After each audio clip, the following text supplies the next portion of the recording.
meine Arbeit für richtig hältst. You probably know Adolf Hitler as the ruthless dictator behind World War II and the Holocaust. But would you believe that, long before all that, young Hitler desperately wanted to be an artist? Paintbrush, canvases, and all? Sounds ironic, right? Picture 18-year-old Adolf in 1907, not in a military uniform, but sketching by a window in Vienna, dreaming of becoming the next great painter. In fact, he applied to the prestigious Academy of Fine Arts, Vienna, twice, and got rejected both times. Little did those art professors know, their rejection would indirectly help steer this frustrated artist onto a far darker path. But why was Hitler's art turned down? What do his paintings tell us about his personality? And what if he'd been accepted? Grab your palette, or your popcorn. This story paints a fascinating picture of ambition, failure, and fate.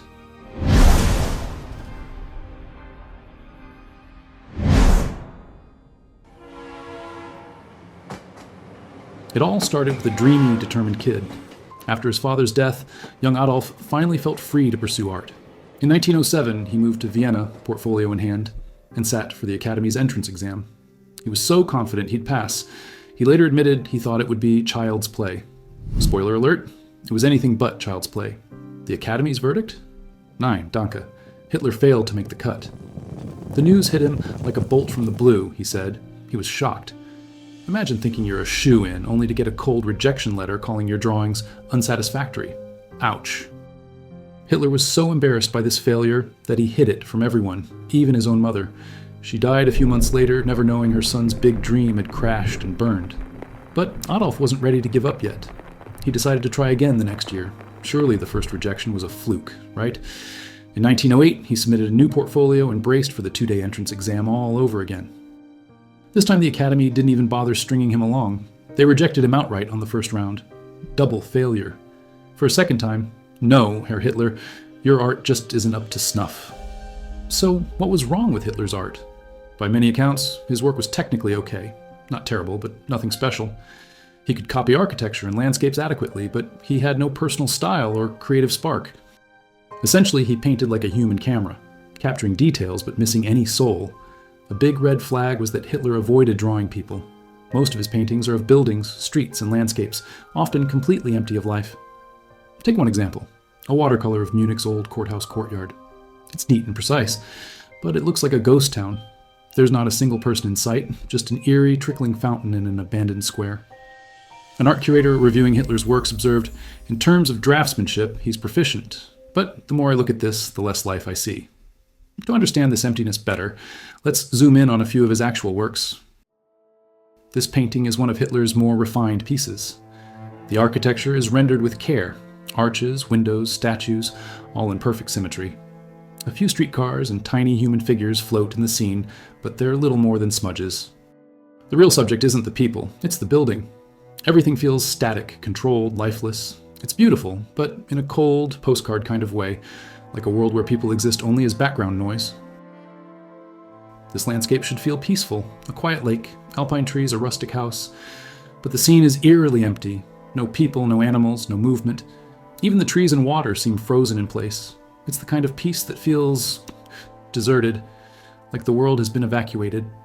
It shows how even nature, in Hitler's eyes, becomes sterile without emotion or connection. One of the few interiors he ever painted, and it's telling. The architecture glows with soft light. Arches, gold detailing, saints carved in stone. And at the back, a single worshipper, barely visible. The focus is entirely on the grandeur of the church, not the person inside it. Again, we see the pattern. Structures take center stage. Humanity fades to the margins.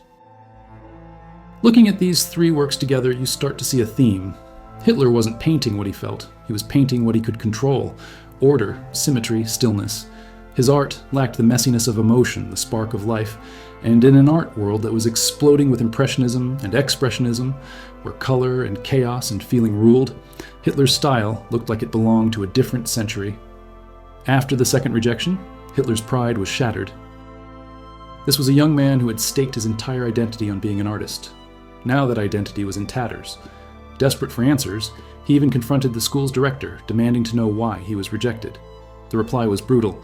His drawings incontrovertibly showed unfitness for painting, and he was better suited for architecture. That hurt. Not only because it crushed his dream, but because architecture school required a diploma, something Hitler didn't have and refused to go back for. So he gave up.